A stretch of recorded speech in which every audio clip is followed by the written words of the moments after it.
बिस्मिल्लाहिर्रहमानिर्रहीम। अस्सलाम वालेकुम स्टूडेंट्स, मैं हूं हसन फरीद, आपका फिजिक्स टीचर। आज का हमारा टॉपिक है इलास्टिक और इनइलास्टिक कोलिजन का डिफरेंस। तो आइए स्टूडेंट्स स्टार्ट करते हैं आज का लेक्चर। स्टूडेंट्स, सबसे पहली बात, ये कोई लॉन्ग क्वेश्चन नहीं है, इसमें शॉर्ट क्वेश्चंस और एमसीक्यू पूछे जाएंगे। लेकिन अब इलास्टिक और इनइलास्टिक कोलिजन बेसिकली डिफरेंस क्या है, आइए कुछ रियल एग्जांपल से समझते हैं। स्टूडेंट्स, आप लोगों ने देखा होगा कि बचपन में एक बॉल जिसे हम सिम सिम की बॉल या मैजिक बॉल कहते थे, वो बहुत बाउंसी होती है। जब आप उसको किसी फ्लोर पर फेंकें तो वो टकराने के बाद ऑलमोस्ट उसी हाइट तक वापस पहुंच जाती है। इसे हम बोलते हैं फिजिक्स की टर्म में कि ये एक ऐसा कोलिजन था इस बॉल और टेबल के दरमियान जिसमें उस बॉल ने कोई किनेटिक एनर्जी का लॉस नहीं किया। इसे बोलते हैं कि ये एक इलास्टिक कोलिजन है। तो आइए स्टूडेंट्स देखते हैं कि what is N elastic collision. It is a type of collision, ये एक ऐसा कोलिजन है इन विच kinetic energy of system remains constant.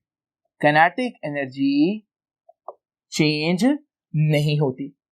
Now students, on the other extreme, आप अगर बजाय मैजिक बॉल के एक स्टील बॉल लें और उस स्टील बॉल को इस वुडन टेबल के ऊपर फेंकें तो आप क्लियरली देखेंगे, और आपने देखा भी होगा कि ये टकराने के बाद, कोलाइड करने के बाद कभी भी अपनी ओरिजिनल हाइट अचीव नहीं करती।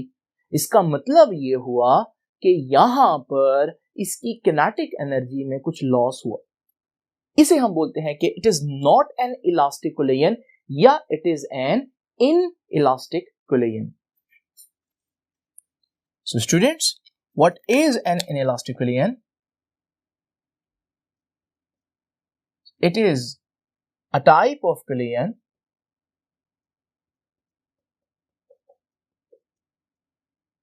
in which there is a loss of kinetic energy. जो kinetic energy है वो सिस्टम की कांस्टेंट ना रहे, बल्कि सिस्टम की kinetic energy का कुछ लॉस हो। स्टूडेंट्स, अगला क्वेश्चन आप लोग ये करेंगे कि सर अगर किनेटिक एनर्जी का लॉस हुआ है तो वो किनेटिक एनर्जी कहां गई है? आइए देखते हैं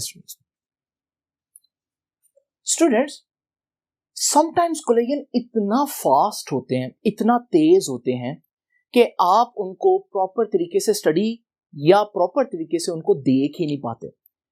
लेकिन अगर आप किसी भी कोलिजन को बहुत स्लो करके देखें तो आपको एक खास बात नजर आएगी।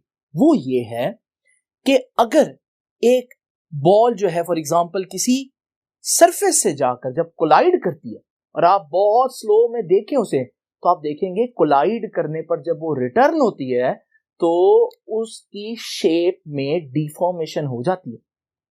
और ये जो डिफॉर्मेशन है यही वजह बनती है किनेटिक एनर्जी के लॉस की, क्योंकि डिफॉर्मेशन इस तरह से नहीं हो सकती कि उसमें किसी किस्म का एनर्जी यूटिलाइजेशन ना हो। तो डिफॉर्मेशन के लिए क्योंकि एनर्जी चाहिए होती है तो हम कहेंगे कि ये डिफॉर्मेशन की वजह है कि किनेटिक एनर्जी का लॉस होता है।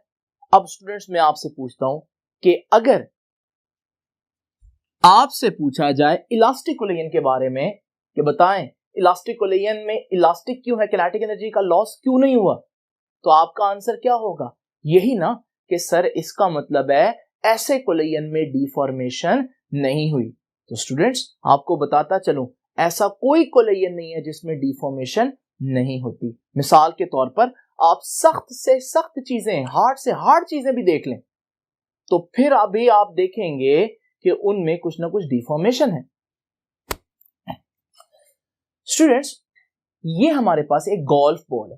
अब जरा देखिए, ये जो गोल्फ बॉल है दिखने में बहुत हार्ड होती है, लेकिन अगर आप इसका कोलिजन देखें और वो भी बहुत ज्यादा स्लो करके, तो स्लो मोशन में आप देखेंगे कि एक्चुअली ये गोल्फ बॉल भी टकराने के बाद अपनी शेप बहुत ज्यादा चेंज कर लेती है।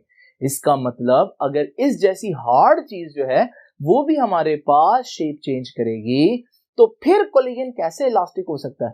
स्टूडेंट्स इलास्टिक कोलिजन इस वजह से नहीं होता कि उसमें शेप चेंज नहीं होती, बल्कि इलास्टिक कोलिजन इलास्टिक इस वजह से है कि उसमें शेप जब चेंज होती है तो वही एनर्जी वापस भी मिल जाती है, यानी कि जो चेंज इन शेप है या जो डीफॉर्मेशन है वो टेम्परेरी है। जैसे कि अगर आप ये देखें इस एग्जांपल में, जो बॉल जितना डीफॉर्म हुई है वापस उसको जो डीफॉर्मेशन के बाद टकराने के बाद वो शेप में आ गई है, यानी कि हमारे पास ये जो डीफॉर्मेशन है ये परमानेंट नहीं है, तो ये टेम्परेरी डीफॉर्मेशन है। तो इलास्टिक कोलिजन में किनेटिक एनर्जी का लॉस क्यों नहीं होता? क्योंकि जितना एनर्जी हमारे पास डीफॉर्म होते वक्त यूज होती है वो वापस मिल भी जाती है। स्टूडेंट्स मैं मैथमेटिकली इस बात को लिख देता हूं, फिर या अभी बात लिखते हैं कि किनेटिक एनर्जी जितनी इनिशियल है किनेटिक एनर्जी फाइनली भी उतनी ही है। जबकि यहां पर आप देख रहे हैं लॉस है, तो किनेटिक एनर्जी इनिशियली ज्यादा थी लेकिन फाइनल किनेटिक एनर्जी जो है वो थोड़ी सी कम है क्योंकि लॉस हुआ।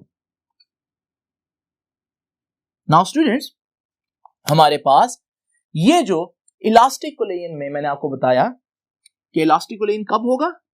जब डीफॉर्मेशन कैसी होगी?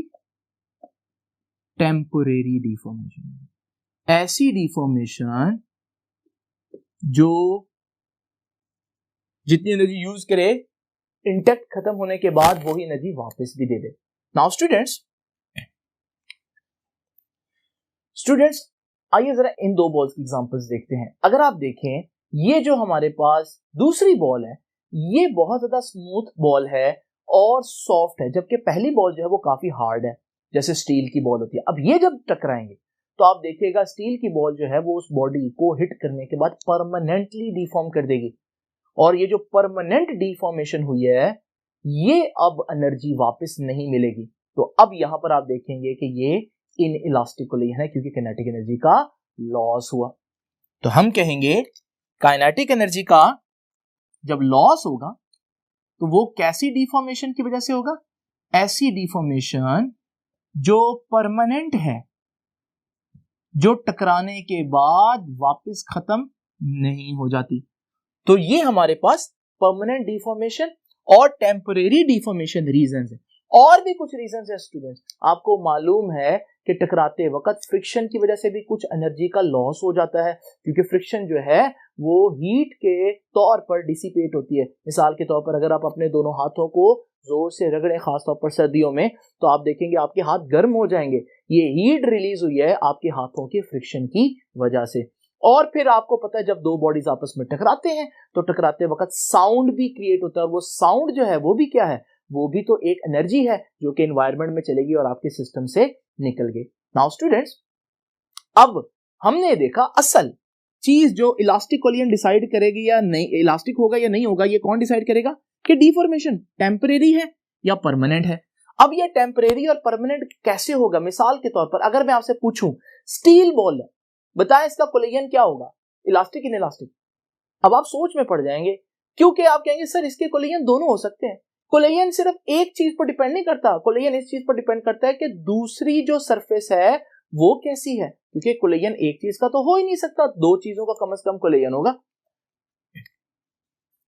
ये देखिए स्टूडेंट्स, ये हमारे पास सिमसिम की बॉल थी। जब मैंने इसको वुडन फ्लोर पर फेंका तो ये वापस उसी हाइट तक आई क्योंकि ये हमारे पास एनर्जी का लॉस नहीं हुआ। अब ये स्टील बॉल थी, ये स्टील बॉल ने क्या किया, उस टेबल को डिफॉर्म कर दिया। इसका मतलब ये नहीं है कि स्टील बॉल हमेशा इनइलास्टिक होगा। स्टील बॉल जब वुडन टेबल के साथ कांटेक्ट में आएगा तो क्योंकि उसमें परमानेंट डिफॉर्मेशन कर देगा, इस सिचुएशन के अंदर इनइलास्टिक कोलिजन होगा। लेकिन अगर आप ये न्यूटन क्रैडल देखें, ये एक इंस्ट्रूमेंट है कंजर्वेशन ऑफ मोमेंटम को पढ़ने के लिए, ये स्टील बॉल से बना होता है। अगर आप इसमें एक स्टील बॉल को कुछ हाइट तक लेकर जाएं और फिर छोड़ें, टकराने के बाद जो दूसरी स्टील बॉल है वो उसी हाइट तक जाएगी। अब ये भी तो स्टील बॉल्स ही है ना, लेकिन अब ये इलास्टिक कोलिजन की एग्जांपल में आ गया क्योंकि काइनेटिक एनर्जी का लॉस नहीं हो रहा अगर हम फ्रिक्शन को इग्नोर कर दें। तो स्टूडेंट्स आपने देखा एक जो हमारे पास ऑब्जेक्ट है वो नहीं डिसाइड करेगा कोलिजन कैसा होगा, ये दोनों ऑब्जेक्ट आपस में डिसाइड करेंगे कि हमारा जो कोलिजन है वो किस तरह का होगा। स्टूडेंट्स कुछ रियल एग्जांपल्स टेम्परेरी डिफॉर्मेशन में याद रखिएगा, जो बॉडीज हैं जो टकरा रही हैं, bodies remains separated after collision. Bodies टकराने के बाद अलग अलग ही रहेंगी। मिसाल के तौर पर अगर ये मेरे पास दो बॉल्स हैं तो टकराने के बाद अगर ये इलास्टिक कोलिजन है तो ये टकराने के फौरन बाद अलग हो जाएंगी, तो ये हमारे पास क्या हुआ कि ये सेपरेट हो गए। लेकिन अगर मेरे पास एक इनइलास्टिक कोलिजन होगा तो आप देखिएगा इन इलास्टिक कोलिजन में बॉडीज टकराने के बाद भी रिमेन इंटैक्ट, आपस में अभी भी जो है वो इंटैक्ट में होंगी, एक दूसरे को टच कर रही होंगी। मिसाल के तौर पर स्टूडेंट्स, आप लोगों ने देखा होगा कि हमारे पास जब दो गाड़ियां आपस में टकराएं तो ये गाड़ी जब टकराएगी तो ये उस गाड़ी को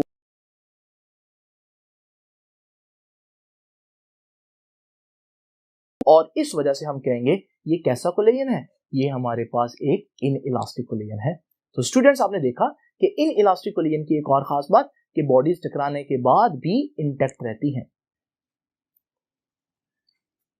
नाउ स्टूडेंट्स, जब मैं इलास्टिक कोलिजन की बात करता हूं तो जरूरी नहीं कि मैं परफेक्टली इलास्टिक कोलिजन की बात करूं। परफेक्टली इलास्टिक कोलिजन जो है वो सिर्फ और सिर्फ गैस मॉलिक्यूल्स का है जिसमें एटम्स जो है वो इलास्टिकली कोलाइड करते हैं। लेकिन जब हम रियल लाइफ की बात करते हैं स्टूडेंट्स, तो जो चीज इलास्टिक कोलिजन के करीब करीब होगी मैं उसको इलास्टिक बोल दूंगा, चाहे वो 90% भी या 95% इलास्टिक कोलिजन है तो मैं उसको बोलूंगा ये इलास्टिक कोलिजन है। उसका यह मतलब नहीं कि बिल्कुल परफेक्ट इलास्टिक कोलिजन है। मिसाल के तौर पर मेरे पास एक बॉल है और मैं इसको जमीन पर फेंकता हूं। जब मैं इसको जमीन पर फेंकूंगा ये एग्जैक्ट उस हाइट तक तो नहीं आती, लेकिन काफी हद तक उस हाइट तक पहुंच जाती है। अब आप पूछेंगे कि ये इलास्टिक भी नहीं है क्योंकि इसने हमारे पास एग्जैक्ट वो हाइट अचीव नहीं की। लेकिन ये इनइलास्टिक भी नहीं है क्योंकि इनइलास्टिक होता तो हमारे पास टकराने के बाद ये बिल्कुल कांटेक्ट में रहता सरफेस के साथ।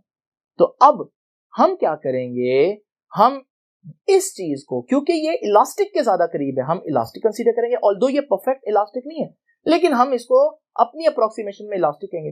और अगर हम दूसरी एग्जांपल में देखें उसमें हमारे पास वो चीज जो है वो ज्यादा करीब है इन इलास्टिक के, तो हम उसको इन इलास्टिक कंसीडर कर देंगे। नाउ स्टूडेंट्स, आज की आखिरी बात और वो ये है कि बच्चे पूछते हैं sir which is important, elastic collision और इनइलास्टिक कोलिजन, क्या चीज आप प्रेफर करेंगे, कैसा कोलिजन होना चाहिए। स्टूडेंट्स, ये डिपेंड करता है आपकी प्रायोरिटी क्या है, आप क्या चाहते हैं।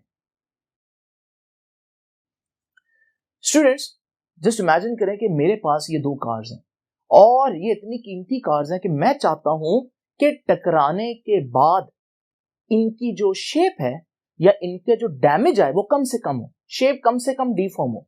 अब मैं इसके लिए डिफॉर्मेशन कम से कम चाहता हूं तो मैं चाहूंगा कि ये इलास्टिक कोलिजन करें। लेकिन होगा क्या, अगर ये इलास्टिक कोलिजन करेंगे और शेप चेंज नहीं करेंगे, एनर्जी लॉस नहीं होगी, वो सारी एनर्जी जो है टकराने के बाद वो उस शख्स को मिलेगी और वो बहुत तेजी से आगे को शूट आउट करेगा और उसकी जान जाने का खतरा ज्यादा होगा। लेकिन अगर आपकी प्रायोरिटी गाड़ी को बचाना नहीं बल्कि उस अंदर बैठे शख्स को बचाना हो तो फिर आप ऐसी डिजाइनिंग करेंगे गाड़ी की कि इन इलास्टिक कोलिजन हो ताकि टकराने के बाद सारी एनर्जी का जो लॉस है वो डिफॉर्मेशन में यूज हो जाए, बॉडी की शेप चेंज करने में, जिसकी वजह से जो अंदर बैठा शख्स है उसके पास कम एनर्जी पहुंचेगी और वो महफूज रहेगा। तो इलास्टिक होगा या इनइलास्टिक होगा ये टोटल डिपेंड करता है कि आपकी प्रायोरिटी क्या है, आप चाहते क्या हैं। स्टूडेंट्स, आज की आखिरी बात और वो क्या है, याद रखिएगा, इलास्टिक कोलिजन में किनेटिक एनर्जी सिस्टम की कंजर्व रहेगी, इनइलास्टिक में किनेटिक एनर्जी सिस्टम की कंजर्व नहीं रहेगी, मगर याद रखिएगा total energy and total momentum, total energy and total momentum of the system remains constant in all type of collisions. Elastic हो या इनइलास्टिक हो, हमारे पास जो टोटल एनर्जी और टोटल मोमेंटम है, किनेटिक एनर्जी की बात नहीं कर रहा मैं, टोटल एनर्जी और टोटल मोमेंटम वो हमेशा कांस्टेंट रहेंगे, चाहे इलास्टिक कोलिजन हो चाहे इनइलास्टिक। स्टूडेंट आई होप कि आपको इलास्टिक और इनइलास्टिक कोलिजन के जितने भी प्रॉब्लम्स थे वो सॉल्व हो गए होंगे। आपसे मुलाकात होगी नेक्स्ट लेक्चर में, तब तक